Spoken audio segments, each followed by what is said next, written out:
আউযুবিল্লাহি মিনাশ শাইতানির রাজিম। বিসমিল্লাহির রহমানির রহিম।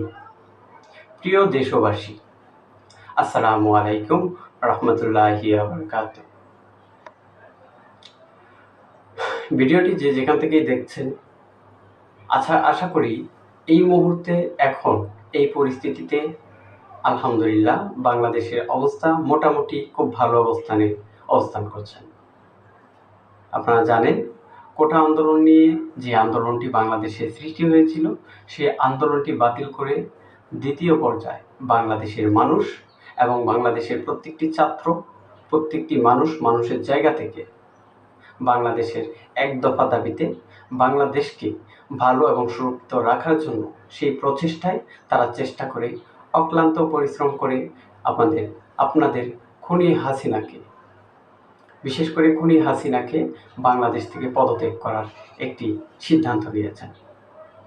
সেই সিদ্ধান্তে আপনারা অটল ছিলেন এবং ছিলেন বলেই আজকে একটি স্বাধীন বাংলাদেশ আমরা ইতিমধ্যেই দেখতে পাচ্ছি।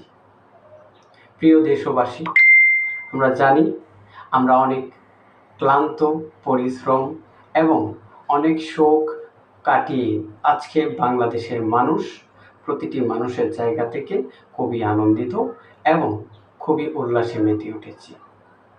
প্রিয় দেশবাসী, আপনাদের কাছে আমার কিছু কথা স্থাপন করার জন্য আজকে ক্যামেরার সামনে আসা। আশা করি বেশি করে ভিডিওটি শেয়ার করে সবাইকে শোনার সুযোগ করে দেবেন। আমার ভাইয়ের রক্তে রাঙানো রাজপথে আজকে এই মুহূর্তে আপনারা যারা আনন্দে উল্লাসে মেতে উঠেছেন, আপনারা আপনাদের বিবেককে প্রশ্ন করবেন এবং জিজ্ঞেস করবেন এবং নিজেকে নিজে প্রশ্ন করুন, আজকে আপনারা যে আনন্দ উল্লাসে আজকে আপনারা মেতে উঠেছেন, সেটার অবদান আপনারা কি মনে করছেন, কাকে মনে করছেন? আপনাদের নামের পাশে, বাংলাদেশের নামের পাশে নতুন করে একটি খুশির মাত্রা যুক্ত করার পেছনে খুব বেশি অক্লান্ত পরিশ্রম সবাই সবার জায়গা থেকে করেছে। আমি আপনাদের কাছে মূলত যে কথাগুলো বলার জন্য হাজির হয়েছি, সেই কথাটি হচ্ছে এটি: আজকে আপনারা আপনাদের বাংলাদেশের নামের পাশে যে নতুন মাত্রাগুলো সুন্দর খুশির আনন্দের উদযাপনে খুঁজে পেয়েছেন, তাদের পিছনে অক্লান্ত পরিশ্রম করে যারা বাংলাদেশকে স্বাধীন করে আজকে আনন্দ উল্লাস করছেন, তারা তো আছেনই, তাদের অবদান তো আছেই, অব্যাহত থাকবে, ছিল। কিন্তু যারা বাংলাদেশে এই খুনি হাসিনাকে পদত্যাগ করাতে আজকে রাজপথে নেমে, আন্দোলনে নেমে বাংলাদেশের কত হাজারো মায়ের বুক খালি হয়ে গেছে, তাদের পরিবারের খোঁজগুলোকে একবার নেওয়ার চেষ্টা করেছেন? আপনাদের কাছে আমার প্রশ্ন, আজকে আপনারা স্বাধীন বাংলা পেয়েছেন, নতুনভাবে নেতৃত্ব আসবে, নতুনভাবে নেতৃত্ব দেবে, যারাই আসবে তাদের কাছে আমার শুধু একটা আকুল আবেদন: যে ভাইগুলো গুলি খেয়ে গুলিবিদ্ধ হয়ে মৃত্যুবরণ করেছেন, তাদের পরিবারকে প্রথমত আপনাদের দেখা, তাদের পরিবারের দায়িত্ব নেওয়া, এবং যারা গুলিবিদ্ধ হয়ে মৃত্যুর সাথে পাঞ্জা লড়ছেন হসপিটালে এবং বাড়িতে থেকে, যারা মৃত্যুর সাথে পাঞ্জা লড়ছেন, চিকিৎসার অভাবে তারা কোনোভাবেই তাদেরকে বাঁচাতে পারছেন না, তাদের পাশে এসে দাঁড়ান। তারা আপনার ভাই, তারা আপনার বন্ধু, কেউ আপনার সন্তানের মতো। প্রিয় দেশবাসী, আমার একটা প্রশ্ন আপনাদের কাছে: যাদের জন্য, যাদের রক্তের বিনিময়ে আপনারা এই সুন্দর বাংলাদেশকে আজকে পেলেন, জাতীয় পার্টি থেকে ধরে বিভিন্ন দলগুলো, অনেক শক্তিশালী দলগুলো বাংলাদেশ আওয়ামী লীগে শেখ হাসিনাকে ক্ষমতা থেকে নামাতে পারেননি এবং পারেনি। সেই জায়গা থেকে ছাত্র আন্দোলনের মাধ্যমে বাংলাদেশ সরকার শেখ হাসিনা আজকে পদত্যাগ করে বাংলাদেশ ছেড়ে পালিয়েছে।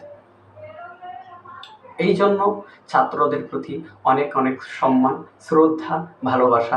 যারা মৃত্যুবরণ করেছেন তাদের প্রতি, শহীদদের প্রতি গভীর শ্রদ্ধা জানাই, গভীর ভালোবাসা থাকলেও তাদের জন্য, তাদেরকে আমরা কখনোই ভুলব না, তাদেরকে আমরা চিরকাল মনে রাখব।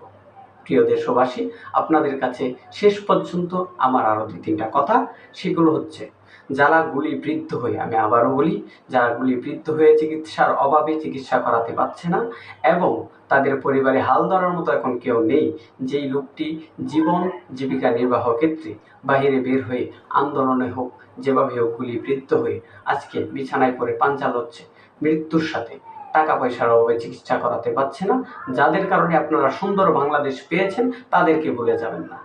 তাদের পাশে দাঁড়ান, তাদের পরিবারের পাশে দাঁড়ান, তাদের পরিবারের পাশে থাকেন। দয়া করে কেউ কোনো প্রতিহিংসার আগুন বুকে রেখে বাংলাদেশ আওয়ামী লীগ, বিএনপি, জাতীয়তা পার্টি থেকে ধরে ছোট ছোট দলগুলো যারা যাই করতেন, কেউ বাংলাদেশকে এখন সরকার শূন্য দেশে এমন কিছু বিভ্রান্তিকর পরিস্থিতি আমরা আমাদের নিজেদের মধ্যে করব না, করতে চাই না। কেন চাই না সেটা আমরা খুব ভালো করে জানি। আমরা এমন কিছু আর করব না যা দেশের সম্পদ নষ্ট হয়। এগুলো আপনার আমার পকেট থেকেই এক সময় না এক সময় দিতে হবে। ধন্যবাদ জানাই সবাইকে, যারা যে যেখান থেকে ভিডিওটি দেখছেন সবাইকে আবারও আমার গভীর শ্রদ্ধা, ভালোবাসা, সালাম।